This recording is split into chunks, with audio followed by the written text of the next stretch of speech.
Dia minta setting saya. Saya bilang kok situ jadi ngatur saya. Kasus waris. Istrinya ada 7.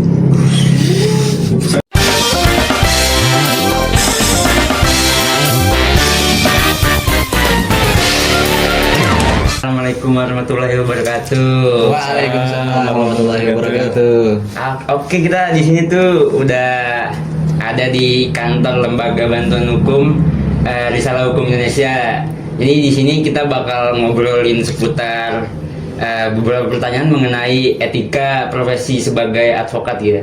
Kita ada kedatangan Bapak Rahmatullah Tiflen di sini sebagai narasumber kita. Ya, salam kenal ya. Pak. Jadi Bapak Rahmat Tiflen nih silahkan untuk memperkenalkan diri ya mungkin. Oke.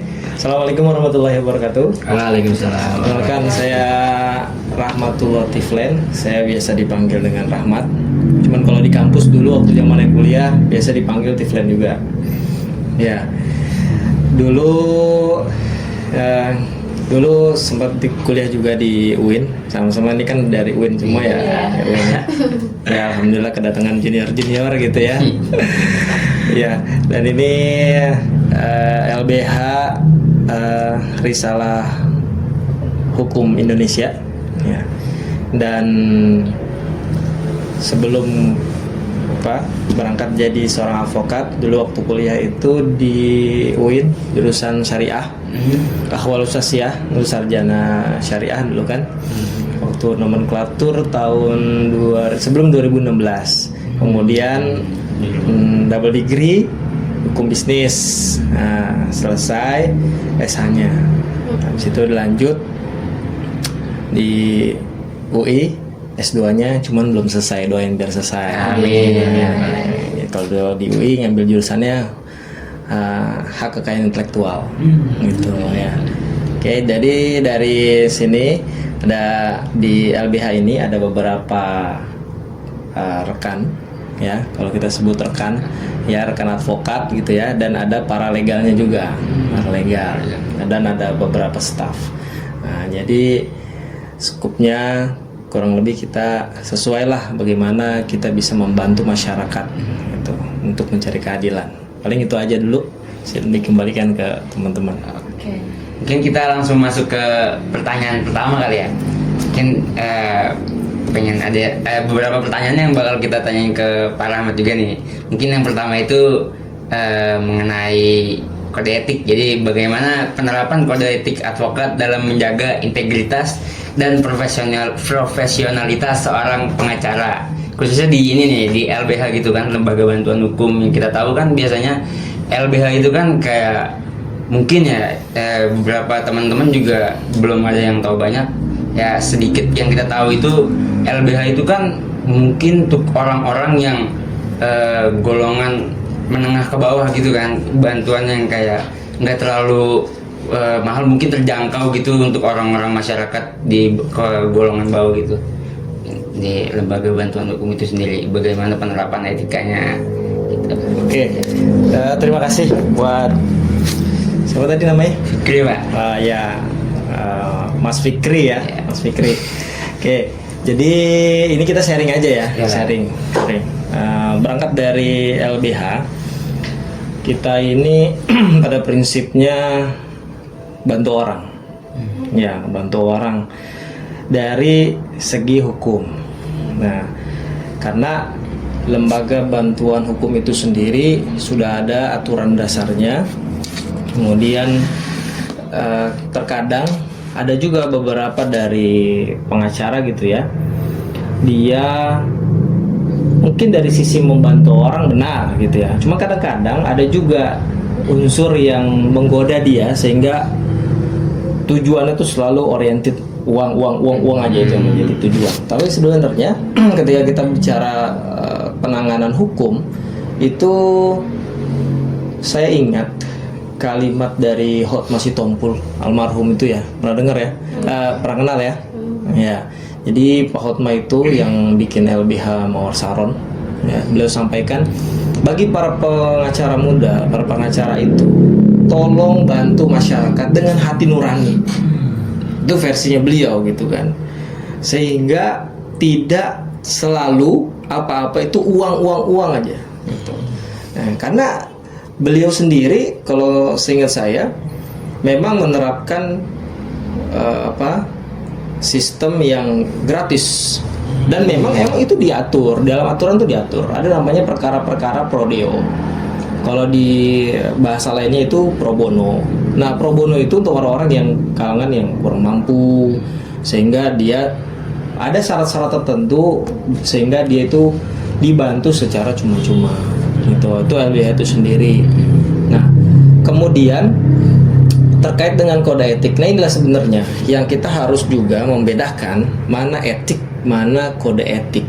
Kalau kita bicara kode etik itu ada runtutannya, semua tuh banyak tuh aturannya. Udah jelas tuh di Undang-Undang Advokat 23 tahun 2003 gitu ya. Bicara tentang kode etik advokat itu semua diatur. Ya kan? Bicara aturan 20, 30 bahkan 100 aturan tentang kode etik itu cuma aturan. Ya kan? Semua berangkat gimana dia menjalankan aturan. Nah, sekarang dengan kode etik itu sendiri, ya kan, itu ya kalau kita ngafalin satu-satu kan kita kayaknya agak berat ya nggak? Ya kalau misalnya syukur-syukur sih hafal ya. Paling kalau misalnya nggak hafal, nah itulah PR masing-masing. Nah, cuman yang paling prinsip dasar itu bagaimana dia memahami etik. Etik itu bicara tentang tanggung jawab. Nah, tanggung jawab yang dimaksud itu tanggung jawab bagaimana dia bisa mempertanggungjawabkan kejahatannya gitu ya, dalam artian ketika memang ada unsur yang dimanipulasi sama dia, ya dia bertanggungjawabkan penanganan hukum itu sendiri. Begitupun dia mempertanggungjawabkan kebaikan yang dia lakukan selama menangani proses pengadilan. Gitu. Kembali lagi ke hati nurani. Kalau dia paham tentang etik gitu ya, dia sadar bahwa memang dia membantu, berarti dia sadar bahwa dia diawasin, ya kan, sebagai profesi yang sangat mulia. Bayangin, kita ini sebenarnya pengacara ini mulia, cuman kadang-kadang kita yang tidak memuliakan diri kita sendiri. Nah itu kebanyakan, kurang lebih jadi berangkat dari diri dulu. Kita menjalankan kode etik, kalau bukan sadar dengan diri sendiri itu kayaknya kebanyakan bablas gitu ya. Makanya pentingnya kita pelajari kode etik gitu ya, prinsip-prinsip dasar biar kita tuh punya pedoman. Ini kalau kita beli TV itu kan ada manual book ya. Terus laptop, handphone itu ada manual book ya kan? Ada. Nah, manual book itu juga sama ketika kita sebagai profesi pengacara. Ada manual booknya, ada tools-tools yang kita harus jalanin. Nah, apa itu? Ya itulah kode etik yang kita nggak boleh lakuin. Nah, di mana adanya manual booknya? Lihat di situ. Oh, ternyata kode etiknya begini. Ya udah, kita harus pakem dengan aturan itu. Itu. Nah, walaupun semua kembali ke kesadaran masing-masing, ya kan? Ya kalau teman-teman lihat misalnya pengacara ya kan senior tiba-tiba naik meja, itu berangkat dari masing-masing dah tuh, ya kan? Pengacara yang kayak gitu, ya kita ingatkan aja gitu. Apalagi kalau misalnya kalau di pengacara itu kadang-kadang ya sesama bus dilarang mendahului, biasanya gitu kan harusnya. Ini enggak, dia slip aja. Udah jelas-jelas kasus perkaranya ini diambil sama yang ini.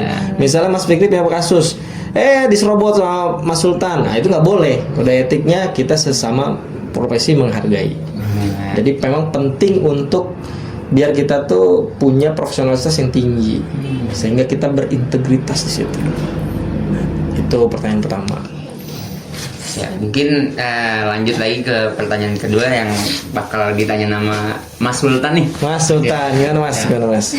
Baik, Pak Rahmat izin bertanya Pak Rahmat ya. Ya, gimana Mas? Untuk pertanyaan kedua ini itu mengenai pengetahuan dan kompetensi seorang advokat atau pengacara Pak Rahmat. Nah, jadi kan mungkin kalau kita bicara soal kualitas seorang pengacara ya, tentunya kan tidak hanya soal kemampuan bicara di pengadilan gitu. Betul. Maksudnya mungkin secara komunikasi yang bagus ketika di pengadilan gitu kan.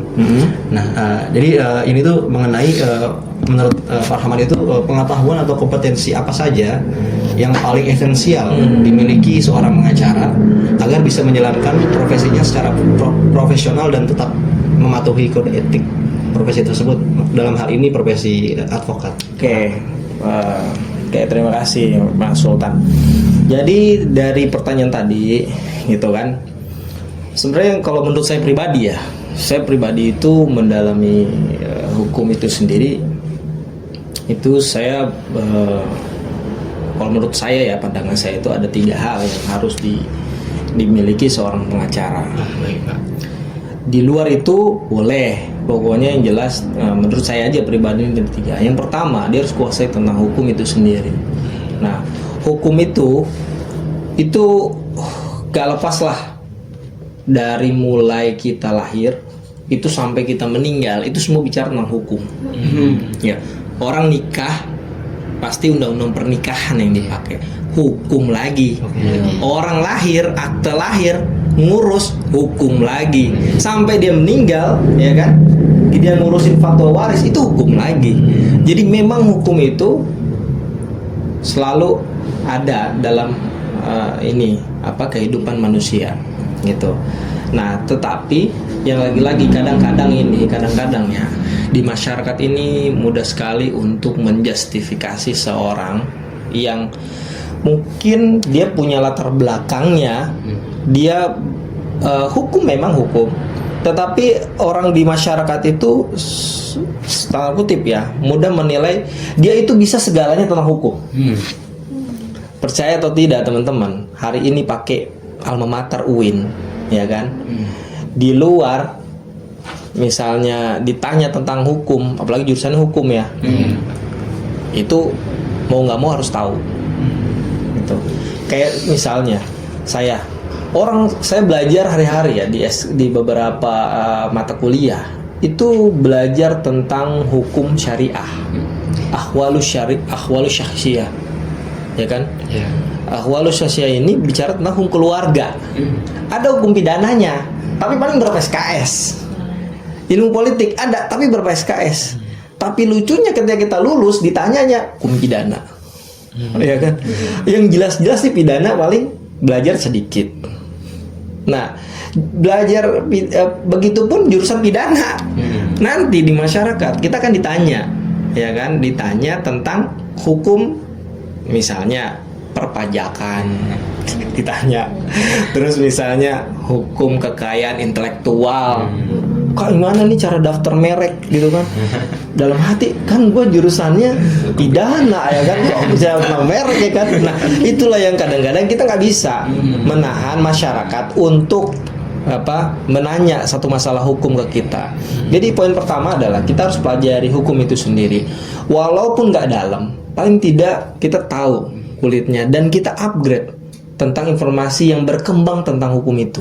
Sehingga nanti ketika pertanyaan muncul, kita nggak ini lagi, maaf, bukan kompetensi sana, kayaknya main sana ya. Kalau jadi pengacara, lo kagak dipakai, enggak. Misalnya orang udah jelas nih, Pak, Mas Sultan, saya mau konsultasi nih Mas, konsultasinya masalah ini nih, dispensasi nikah. Dispensasi nikah apaan ya? Mau mabuk, kayaknya bukan jurusan saya nih, mau nih. Kayaknya saya masalah pidana, kasih ke yang lain deh. Akhirnya apa efeknya?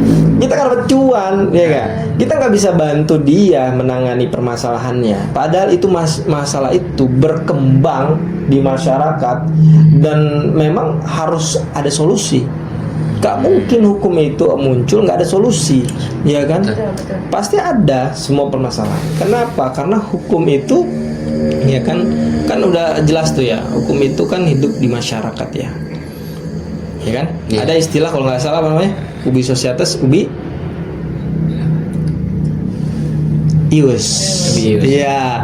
Jadi tidak ada masyarakat kalau tidak ada hukum. Jadi hukum itu ada ketika ada masyarakat. Gitu. Jadi kalau misalnya hari ini kita nggak ngerti tentang misalnya hukum perdata, ya dalemin.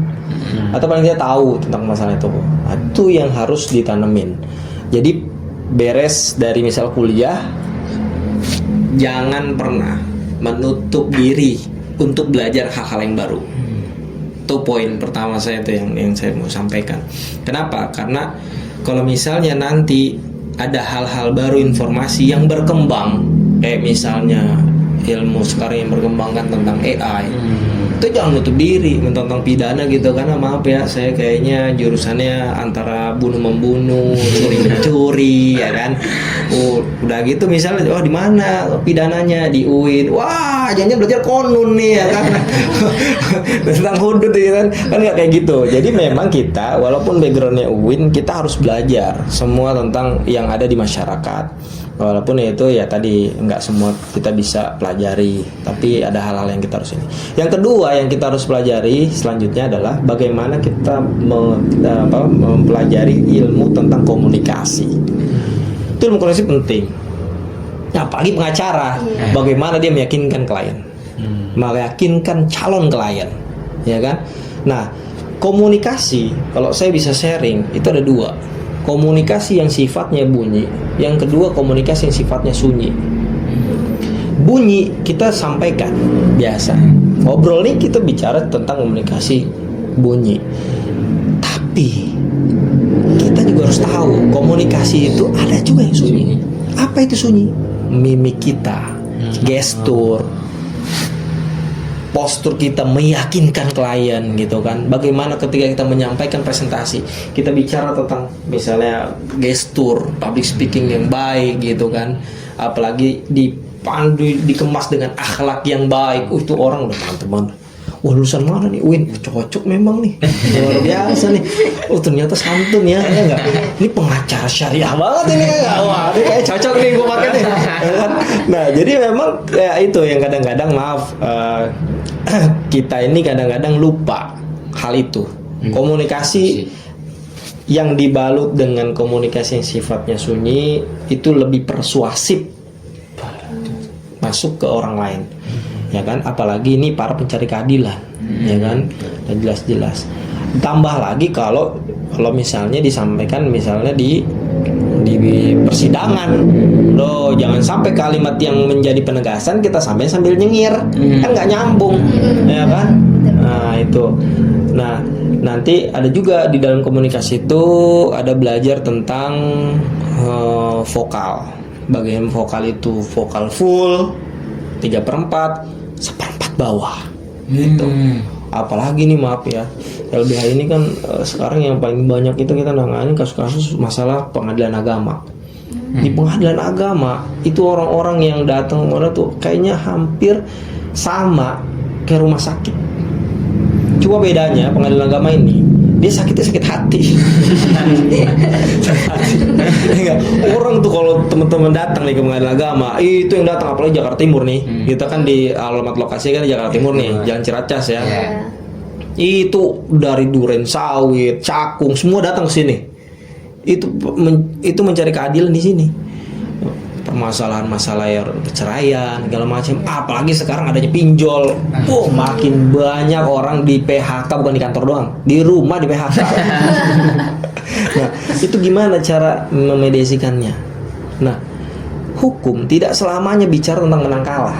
Coba teman-teman lihat di Undang-Undang Advokat di pasal 4 ayat huruf A, itu ada di situ. Perkara berkaitan dengan perdata tidak selamanya diasumsikan dengan menang kalah, tetapi di situ bicara tentang bagaimana ini bisa diselesaikan secara mediasi. Nah, syukur-syukur kalau misalnya kita jadi pengacaranya, kita bantu minimal untuk dia jangan sampai dulu pisah. Kita ikhtiar dulu aja, kita yakinkan bahwa semua permasalahan ada solusinya. Nah, komunikasi yang baik, sampaikan dia kalau mau duduk bareng dengan pasangannya, kita bantu jembatanin. Pak, ibu itu lagi sakit. Sekarang kalau bapak berulah lagi makin sakit, Pak. Ya kan? Stop. Pinjol, stop. Tunjukin caranya gimana. Komunikasi yang baik, komunikasi yang bunyi tadi dengan yang sunyi. Bapak tunjukkan etikat baik bapak untuk balikan dengan dia. Tunjukkan perhatiannya. Itu bagian dari komunikasi.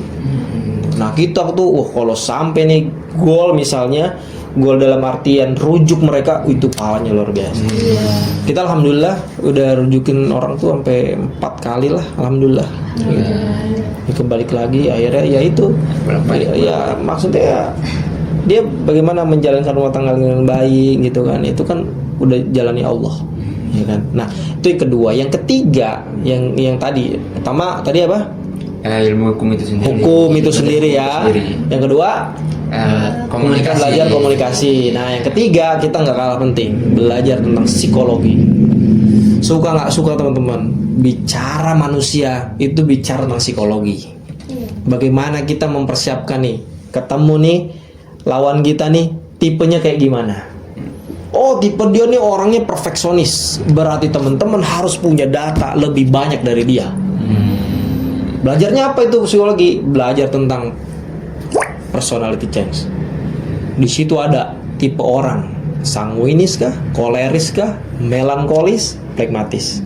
Ketemu orang-orang pragmatis, selesai situ dihantem sama orang koleris yang kuat data. Orang-orang Batak tuh teriak-teriak tapi kuat datanya. Wow, itu koleris akut. Dia pede dengan ilmunya karena dia belajar. Selesai, orang kan langsung percaya. Ya kan? Nah, terus kalau misalnya kita diem-diem nih ya, pengacara diem-diem wah repot juga nanti. Tapi kita sebenarnya bagaimana kita setelah belajar tentang itu, 4 personality itu, kita bisa fleksibel.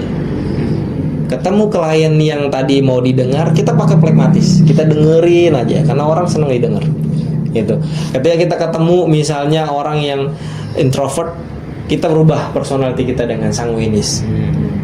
Hibur dia ya kan, gimana Pak? Oh iya nih, wah mau rujuk ya kayaknya senyum-senyum aja nih. Wah jangan-jangan balikan lagi ya kan. Nah, jadi emang kita gimana bisa tahu bahwa manusia itu banyak hal yang harus diperbaiki di diri kita sendiri. Karena pengacara itu berangkat dari diri sendiri. Baru setelah kita sadar bahwa kita tahu ini adalah tugas yang mulia sebagai profesi lawyer gitu kan, baru di situ kita bisa membantu orang atau masyarakat lebih maksimal gitu. Karena kita udah belajar bagaimana orang itu diservis gitu ya, bagaimana orang itu dikasih advice hukum gitu kan, bagaimana kita menyampaikan sesuai dengan rule-nya gitu. Jangan sampai kita memenangkan nafsu dibandingkan memenangkan Allah, itu nggak boleh. Makanya semua ada pakemnya. Ya itu 3 tuh yang harus dikunci. Ya, tuh.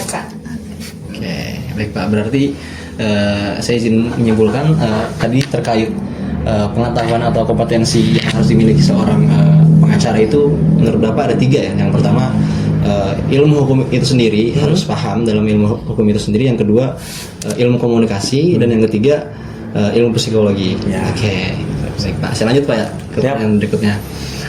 Pertanyaan ketiga ini terkait implementasi dalam praktik Pak. Mungkin maksudnya dalam praktik di dalam persidangan ya Pak ya. Nah mungkin dalam hal ini sebagai pengacara tentunya tekanannya banyak Pak ya. Mungkin dari klien, dari opini publik, kemudian bahkan kadang sistem hukum itu sendiri gitu Pak.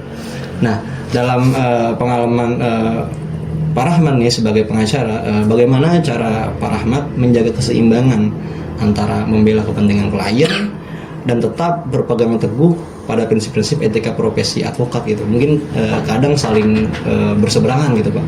Nah bagaimana cara Bapak menyikapinya gitu? Oke, saling berseberangan yang dimaksud tuh gimana? Biar kita semakan frekuensi. Oke. Mungkin ketika ada klien yang minta dibela nih Pak haknya, cuma mungkin menurut hati nurani Bapak itu salah gitu.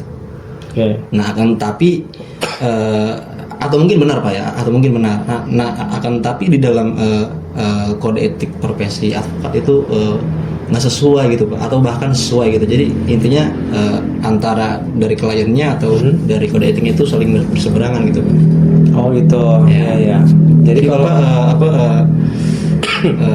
agar menjaga keseimbangannya gitu, mungkin Bapak ambil atau kasusnya atau perkaranya gitu Pak. Oke. Kalau kita ini kan karena profesi mulia ya, dan profesi lawyer ini kadang-kadang memang kita ini kayak dokter, ya, kayak dokter. Dokter itu kan dia mendiagnosa setiap permasalahan hukum, ya. Dokter yang dimaksud dokter bermasalahan kedokteran gitu ya, tentang penyakit orang. Nah, lawyer itu mendiagnosa juga permasalahan hukum dari setiap orang yang datang ke kita, gitu kan. Sehingga di situ kalau seumpama yang hadir itu misalnya maaf ya ngakal-ngakalin, ya kan? Nah, itu semua kembali ke masing-masing. Kita harus tanya ke individu kita masing-masing. Jangan sampai perkara masalah cuan yang sekian itu misalnya, ya kan, justru malah kita yang merusak sendiri marwah pengacara, gitu. Kalau bicara menang kalah, ya, kita ini profesi lawyer, ini kan kita hanya tugas, ya, tugas. Urusan benar salah itu kan urusan majelis hakim, berdasarkan alat bukti dan pertimbangan. Begitupun keyakinan majelis yang menilai tentang alat bukti itu sendiri, gitu. Nah, tapi terkadang kalau hal-hal itu yang sekiranya baru datang ke kita, terus kita rasa nih di dalam hati sudah bertentangan, ya berarti kita bisa sebenarnya menolak. Tapi sebenarnya prinsipnya kita nggak boleh nolak klien, nggak boleh. Kita cukup merekomendasikan aja ke orang lain yang kita tahu dia mampu, gitu kan, bisa. Nah, kalau saya biasanya misalnya di kantor, ya, itu saya selalu saklek di awal ke klien itu, ke calon klien bahkan, gitu ya, yang belum ada ini teken kuasa. Saya selalu bilang di awal, ini sesuai aturan hukum. Misalnya, ya, contoh, kita ambil case, salah satu contoh itu bicara tentang peradilan agama misalnya. Di pengadilan agama itu salah satu kewenangannya kan menangani perkara-perkara perceraian. Di perceraian itu harus orang mengajukan ke pengadilan, dia minimal sekali sesuai dengan SEMA, Surat Edaran Mahkamah Agung tahun 2022, dilanjutkan di 2023, itu perkara perceraian harus dia pisah rumah minimal 6 bulan. Kecuali, ada kalimat kecualinya di situ, ada unsur KDRT atau di situ berkaitan dengan tidak diberikan nafkah selama 12 bulan, gitu, baru boleh dia ngajuin.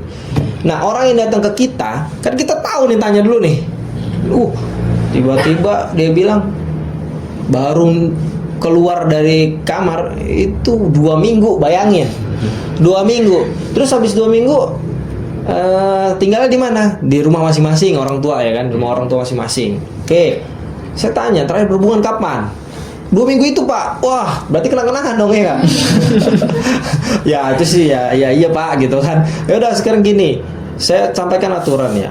Saya bilang untuk proses ini semua hakim, walaupun ada 1-2 ya, sepengalaman saya, hampir semua hakim, gitu ya, itu memang diwajibkan mengikuti SEMA ini, SEMA 2022-2023. Untuk apa? Untuk menjalankan pengajuan cerai itu minimal 6 bulan, gitu.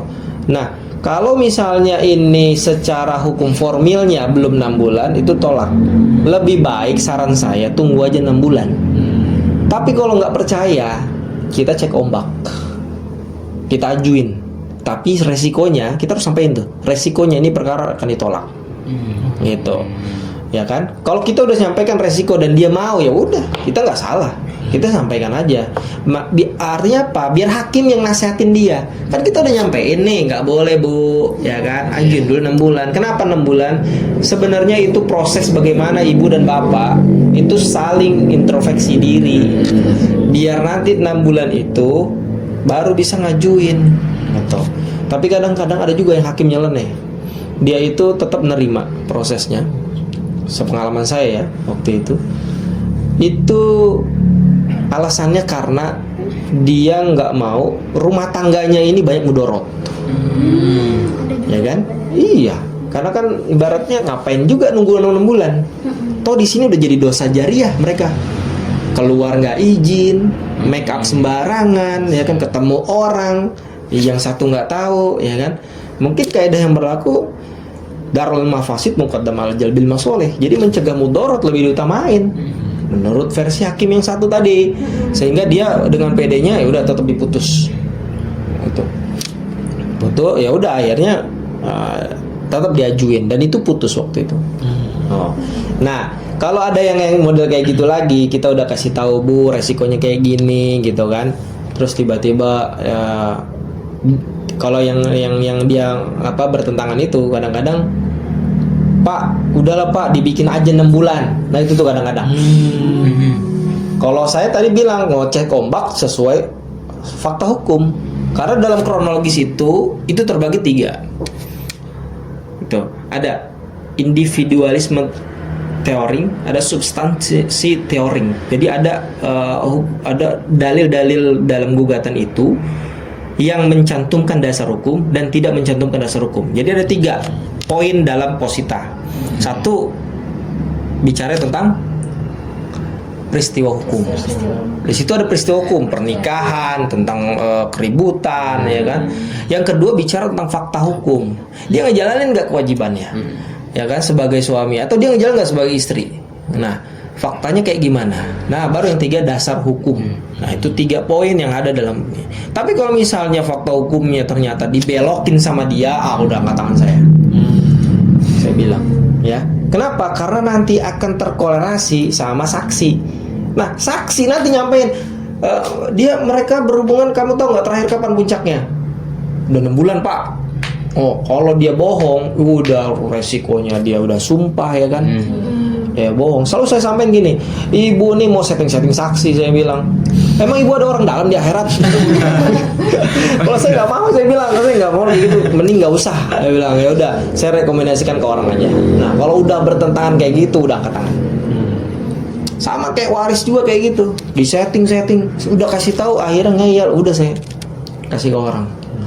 Waktu padahal udah kontrak tuh, kontrak penetapan waris, saya minta waktu kayak 50 juta ya. Dia minta setting saya bilang, kok situ jadi ngatur saya? Saya orang hukum, saya ngasih tahu, gini-gini, kok mau, mentang-mentang karena uang dia mau ngatur saya? Dia bilang enggak, kasih ya Mbak. Gitu. Jadi emang kembali ke hati nurani masing-masing. Kita masih mulia, gitu kan? Kemuliaan itu tergantung diri kita. Mau mulia nggak kita? Ya, kalau mau jalanin sesuai dengan kode etiknya, gitu kan? Pakemnya kita sesuai aturan, baru orang lain akan muliakan kita juga dengan keilmuan kita, ya kan? Nah, itu. Kalau urusan rezeki udah paketan lah itu, pasti datang lagi. Itu kurang lebih. Oke, mantap. Jadi bisa disimpulkan, sebenarnya Bapak tuh lebih memakai hati nurani gitu, Pak. Enggak yang kayak menyetujui gitu, semisal padahal bertolak belakang sama hukum yang ada gitu. Iya. Nah, ini saya mau kasih gambar nih ya. Kasih contoh aja nih.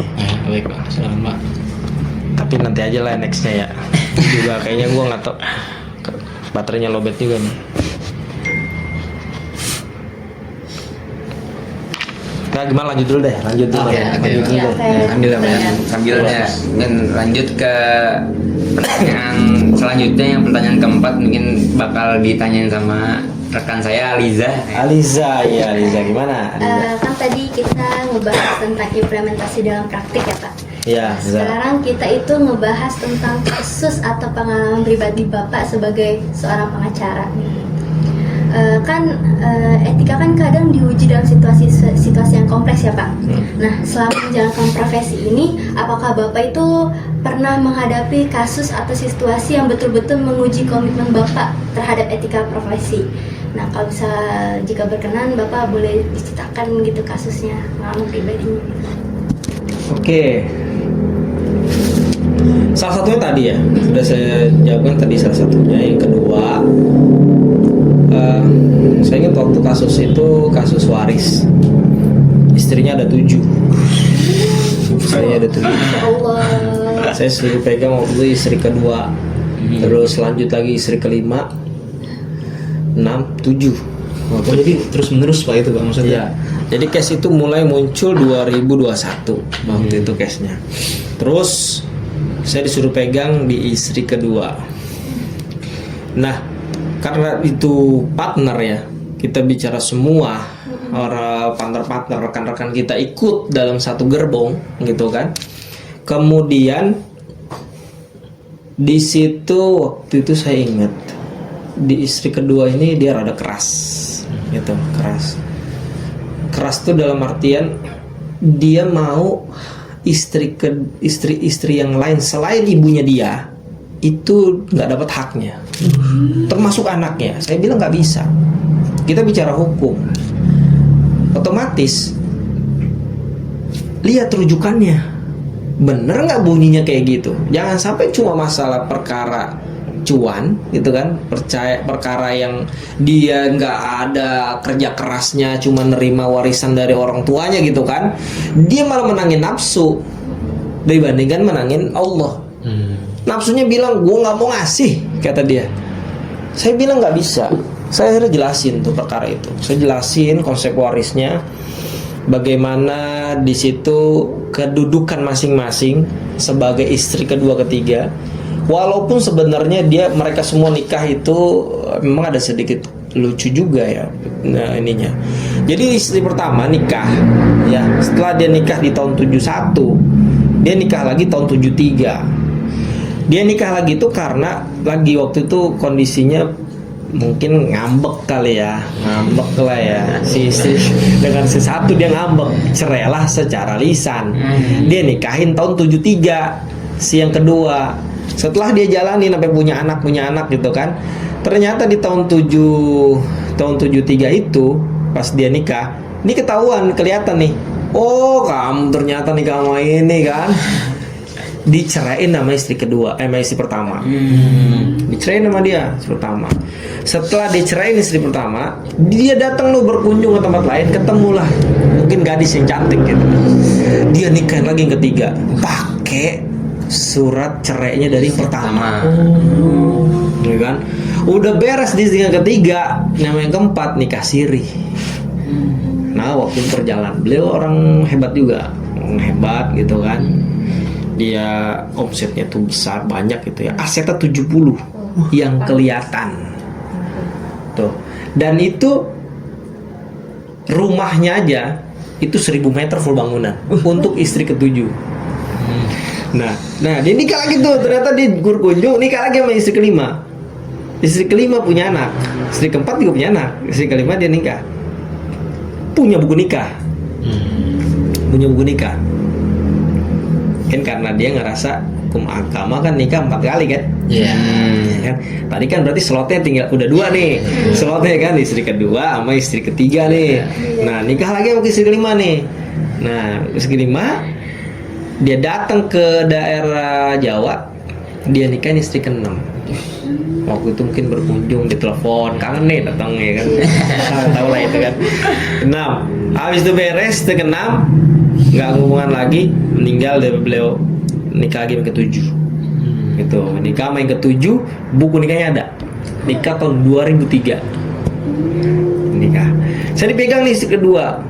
Anak-anak istri kedua, wah udah arogannya pengen dapat semua gitu kan, yang lain enggak. Saya bilang nggak bisa, saya bilang udah kalau gitu berantem lah saya sama dia. Saya bilang nggak bisa pak, Iko bapak kayak ngedukung mereka. Saya bilang bukan ngedukung, ini kita bicara hukum ya kan, begini nih hukum tuh bunyinya harus dapat bagian hak sesuai porsinya masing-masing gitu. Udah aturannya ada gitu. Ternyata dia nggak setuju, di-cut lah kita, di-cut nih. Ya.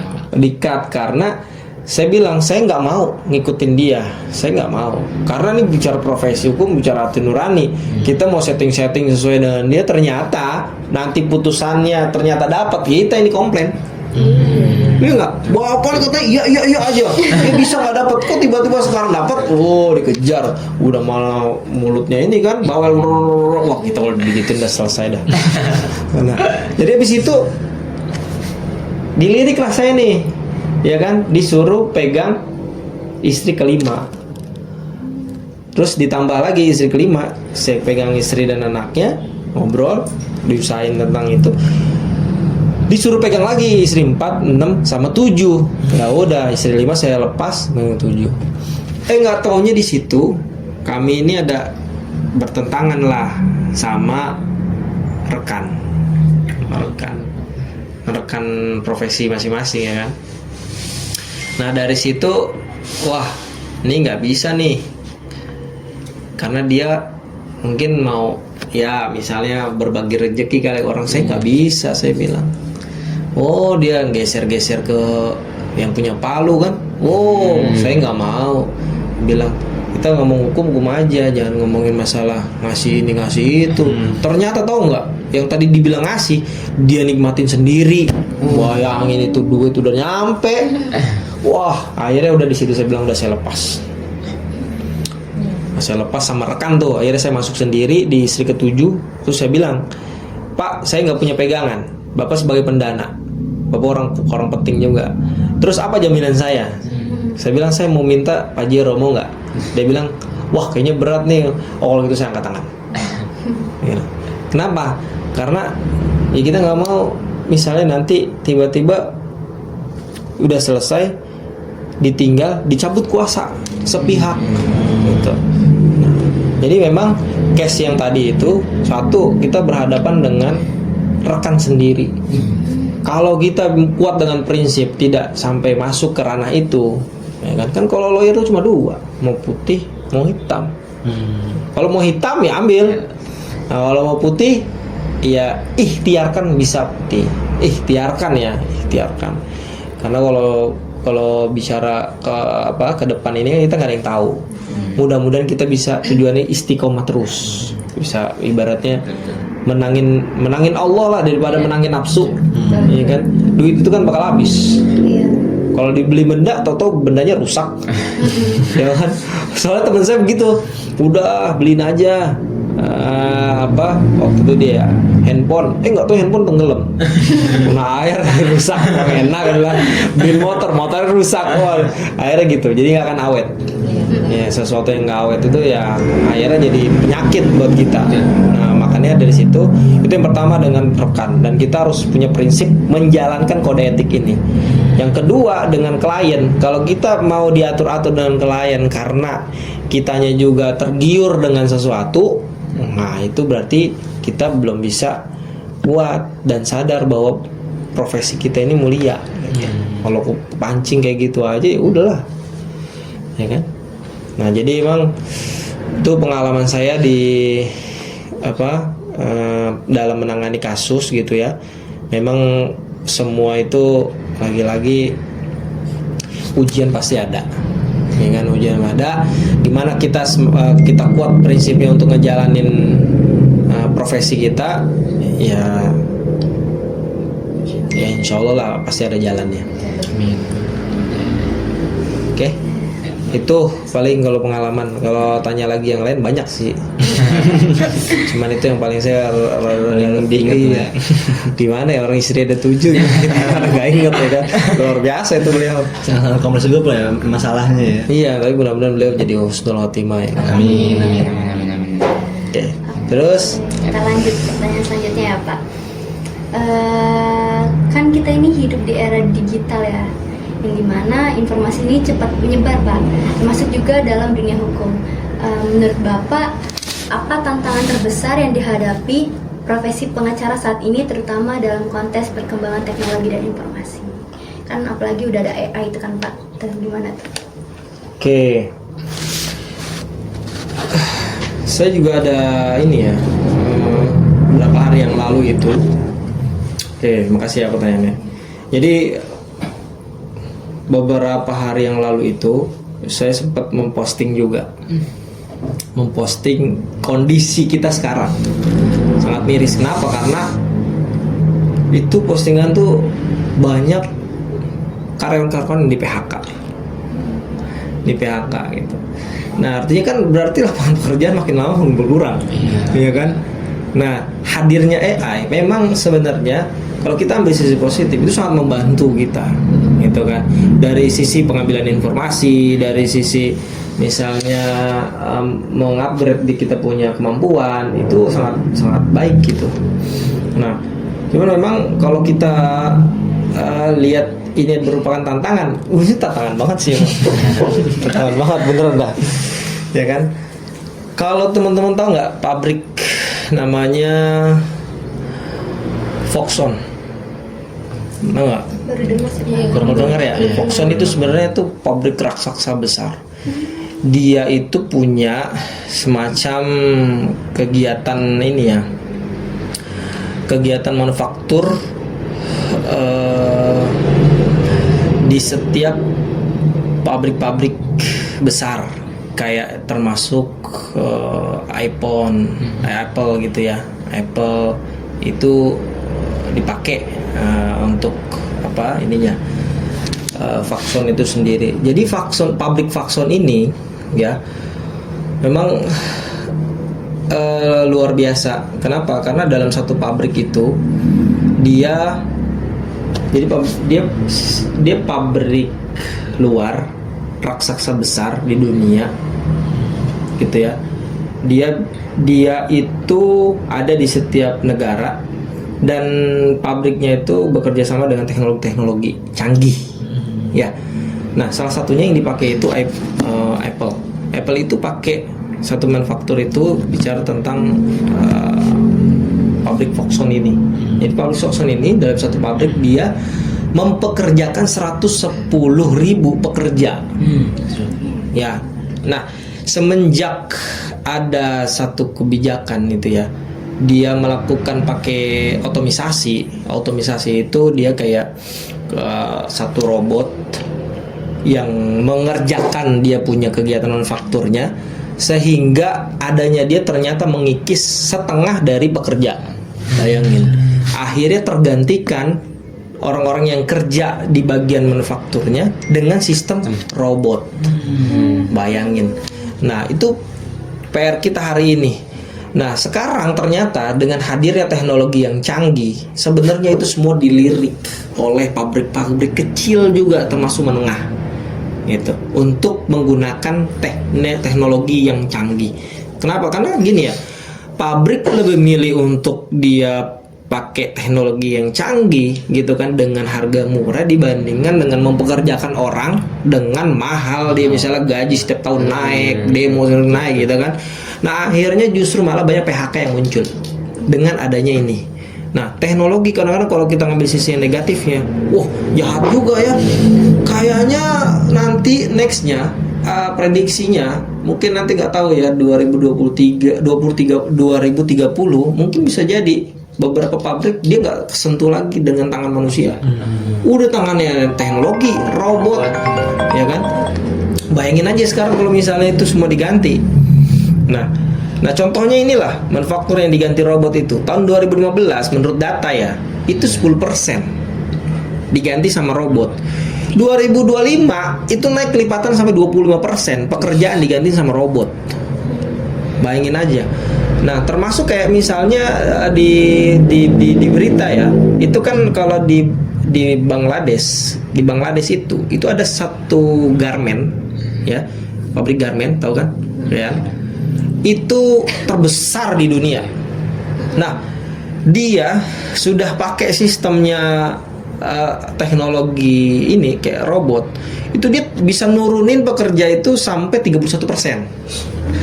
Bayangin. Itu kenapa? Karena otomisasi. Ya, kalau lihat ini dari ya sejalan sama pemerintah kita ya kan mau efisiensi. Nah, di Cina malah di studi Cina prediksi dia 77% kerjaan itu akan beresiko digantiin sama mesin. Bayangin tuh prediksinya dia Cina yang udah jelas-jelas sekarang produknya banyak kan Cina kan. Nah, di dalam studi itu ada yang menulis sampai bisa 77% kerjaan itu diganti sama AI, sama robot, ya kan? Nah gitu. Jadi sekarang nih gimana nih mempersiapkan generasi setelah adanya teknologi yang maju? Itu mau nggak mau kita yang harus memaksakan diri, kita mulai belajar gimana cara berkomunikasi, ya kan? Belajar bagaimana tentang leadership, gitu kan? Karena ada beberapa teknologi yang nanti itu nggak disentuh sama robot. Ada kerjaan yang nggak disentuh sama robot, ya kan? Nah, dan kita sekarang ini posisinya nggak boleh kita benci sama ada robot gitu kan. Wah, ngapain ini ngerusak aja kan, nggak boleh. Justru kita ini sebagai lawyer dengan adanya teknologi yang maju kayak gini lebih mudah lah kita mencari sesuatu yang kita nggak tahu. Nah muncul nih AI ini segala macam. Sebenarnya kalau kita ambil sudut pandang positif, itu tandanya kita punya peluang untuk masuk di industri itu. Kenapa? Karena bicara AI, bicara sistem teknologi, berarti bicara tentang hukum juga. Bagaimana perlindungan hukumnya? Belajar, ada namanya. Nah, di sini ada buku nih. Saya bukan promosi ya. Ini sekarang mulai dilirik telematika, hukum telematika di Indonesia. Bicaranya apa? Server segala macam. Hukum belajar tentang ini. Bahkan saya waktu di UI sampai sekarang ya, ini dia ada. Saya waktu kemarin nanya, ternyata S1 udah mulai masukin SKS tentang hukum telematika di S1. Nah, saya waktu belajar tentang haki, itu maksudnya kayak gini belajar tentang haki nih. Bagaimana nanti teknologi berkembang. Berarti kita harus rancang nih. Oh, ternyata ada namanya tata ruang, ya kan? Kemudian telematika, hukum telematikanya gimana, teknologi dan hukum bersejalan bagaimana, gitu kan? Kemudian di situ juga ada hak cipta, hak paten, ya kan? Nah, bahkan kalau dalam beberapa penulisan tuh bisa dicek gitu ya, bagaimana perlindungan hukum terhadap pertanggungjawaban AI. Nah, apakah yang ngebuat atau dia jual putus kemudian yang tanggung jawab orang yang ngebeli ketika dia melakukan satu kesalahan misalnya yang merugikan orang, karena robot itu kan dia chip, ya kan, dimasukin di sistem dia segala macam. Nah, itu bicara telematika, belajar tentang inian, ya kan. Nah, jadi kita justru malah kalau nggak branding tentang itu, jangan masalah misalnya kita udah tahu jurusannya ini ya, jurusannya pidana, ya kan, belajar tentang pidana aja. Jadi semua terbuka ruang tentang gimana kita belajar hukum yang bergandengan dengan teknologi, ya. Jangan pernah nutup diri, tetap belajar.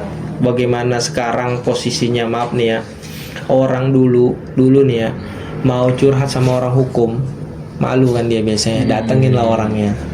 Sekarang orang mau ini ya, orang mau cari informasi tentang hukum, apalagi masalah hukum keluarga, dia cuma buka handphone, dia buka TikTok, ada, ya enggak? Udah semua terbuka, ya kan? Semua sekarang dunia digital, gitu. Dan bahayanya sekarang ini, kalau itu nggak dimanfaatin dengan baik, itu justru malah jadi bumerang buat kita sendiri. Tantangan ya, Pak. Itulah tantangannya. Kita memang dulu mungkin ini generasi Z ya. Ya kalau saya kan generasi milenial ya. Kalau kita nggak bisa ngikutin perkembangan zaman, ya kan, udah selesai. Sekarang udah pakai handphone, kita nggak bisa nggunain handphone, apalagi nggunain TikTok yang dikit-dikit posting gitu kan, live streaming misalnya kan, kita nggak ngikutin pola itu, iya selesai. Karena sekarang itu coba dicek, TikTok di Indonesia itu paling besar penggunaannya. Dan orang Indonesia tuh udah orang ngelihat hukum kayak gini ya, udah gampang sekarang, nggak harus duduk di tempat kuliah. Sekarang orang belajar hukum. Nah, cuma sekarang kita harus pinter, lebih cerdas lagi gunain AI. Karena kita ini hidup bergandengan dengan teknologi. Jadi apapun teknologi yang berkembang, kita harus ngikutin. Bagaimana sudut pandang hukum, kita harus mempersiapkan, belajarlah dengan maksimal. Gitu. Ya mungkin lanjut ke Cukup ya? pertanyaan selanjutnya. Kayaknya ada lagi. ada lagi ya. Yang ada kan tadi itu pertanyaan yang tantangan di masa kini ya. Mungkin ini si teman kita Suci mau bertanya. Guys, Suci. Apa? Baik, iya. Suci. Lanjut ya, Pak. Gimana sih? Terkait ini prediksi masa depan profesi Masa depan. pengacara Pak sendiri. Prediksi Iya, ngeri kali nih ya. Tapi kan paranormal kan. Melihat ini Pak dinamika hukum teknologi yang terus berkembang gitu ya. Menurut Pak Rahmat ini bagaimana melihat masa depan profesi pengacara di ke depannya gitu. Lalu langkah apa gitu yang sebaiknya apa dilakukan oleh pengacara-pengacara muda gitu untuk mempersiapkan diri menghadapi tantangan tersebut. Buat calon-calon kayak Iya, misalnya kita nih, kayak kita gitu ya, Amin. yang semoga aja Iya, Pak. yang pada mau jadi pengacara gitu kan. Gimana Iya. langkah-langkahnya? Oke, nah, terima kasih ya pertanyaannya. Jadi memang segala sesuatunya harus dipersiapkan, ya nggak? Nah, Ya proses menuju ke sana itu semua pasti akan ada waktunya kita akan masuk di fase itu. Cuman sekarang ini memang ya kita nggak bisa menutup kemungkinan semakin canggih teknologi, semakin banyak kemudahan-kemudahan yang akan ditampilkan dan dihadapkan dengan kita gitu. Sehingga kalau misalnya bagi teman-teman lawyer gitu ya, untuk bisa tetap eksis gitu ya, ngejalanin profesi lawyer ya, terus upgrade diri gitu kan, belajar hal-hal yang baru gitu. Tidak perlu misalnya dalam sekali belajar tentang bagaimana telematika itu bekerja dan segala macam gitu ya. Syukur-syukur kalau kita memang punya disiplin keilmuan di situ dan kita mau menjadi spesialisasi di situ, sehingga misalnya kita jadi dosen kemudian jadi ahli di bagian itu, ya syukur-syukur alhamdulillah gitu kan. Nah, sekarang kalau misalnya lawyer kita yang misalnya ada yang difokuskan bagaimana kita bisa jadi lawyer yang lebih profesional, ya buka informasi sebanyak mungkin gitu kan, persiapkan itu, karena dengan dunia luar itu semakin banyak informasi yang masuk di kita, ya kan. Nah, dan tidak lupa juga prinsip dasarnya itu kita harus sadar. Ada satu bahasa filsafat, bunyinya gini: kita tidak pernah tahu apa itu apa kalau kita tidak tahu apa itu apa. Ya, dalam tuh sebenarnya kalau kita ganti kalimat apanya, jadi kita tidak tahu apa itu lawyer kalau kita tidak tahu apa itu lawyer. Lawyer itu apa? Oh, profesi mulia. Berarti kita cari ilmu apa yang bisa membuat profesi lawyer jadi mulia. Belajar tentang ini, belajar tentang ini, belajar tentang akhlak, tentang segala macam. Bisa itu. Selain itu apa? Misalnya, oh ternyata lawyer itu punya kemampuan bernegosiasi. Ya belajar tentang negosiasi gimana. Lawyer itu sebagai pemimpin, ya berarti tentang leadership, bagaimana dia memimpin satu misalnya ke kantor misalnya.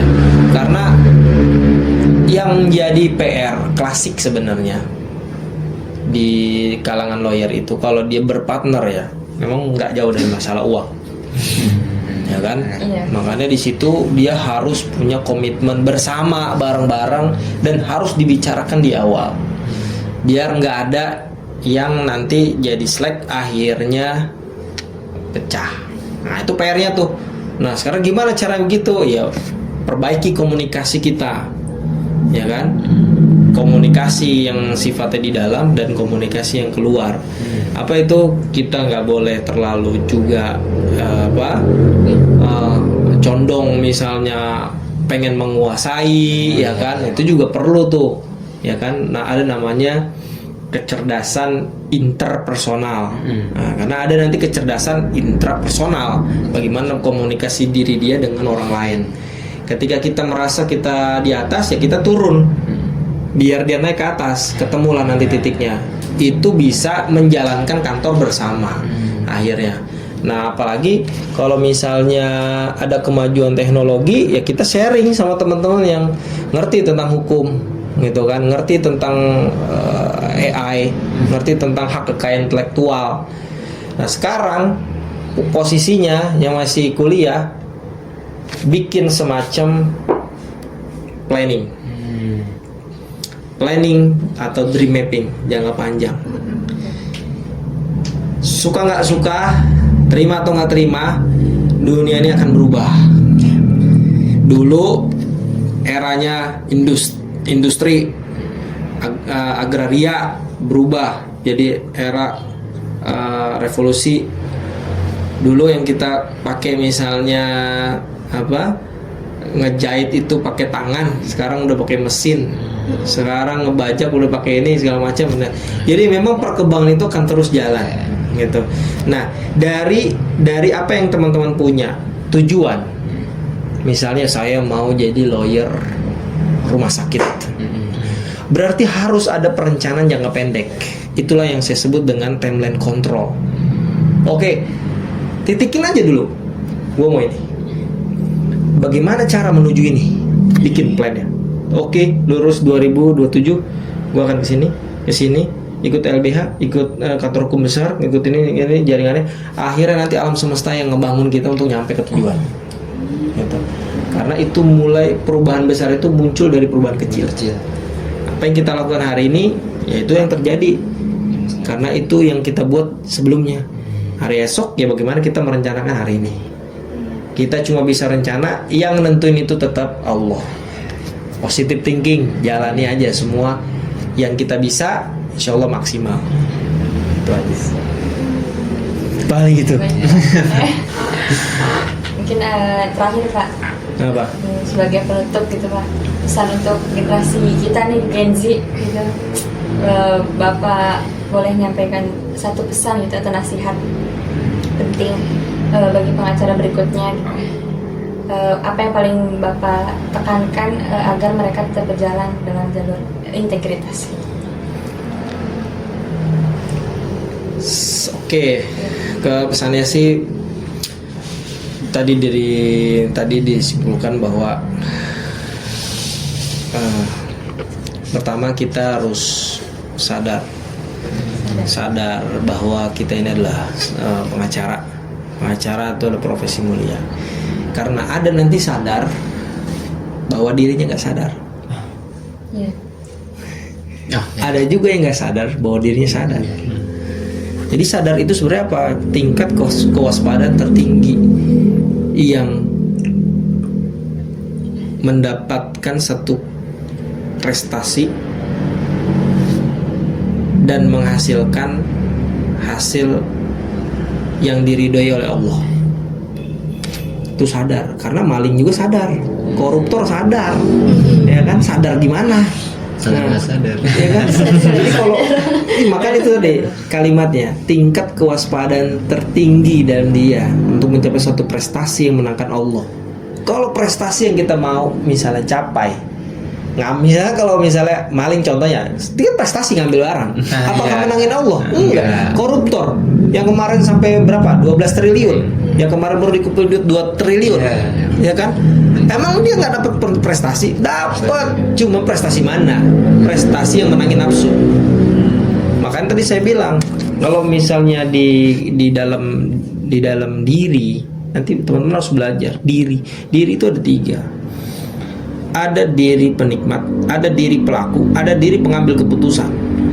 Jadi ketika diri penikmat, ya, nanti mengarahkan kayak, kita kayaknya enak banget ya, dapat duit segini. Ya. Padahal diri pelaku bilang jangan, etika lu salah, kode etik nih nggak boleh nih, masa sih ngebelain kayak gini-gini.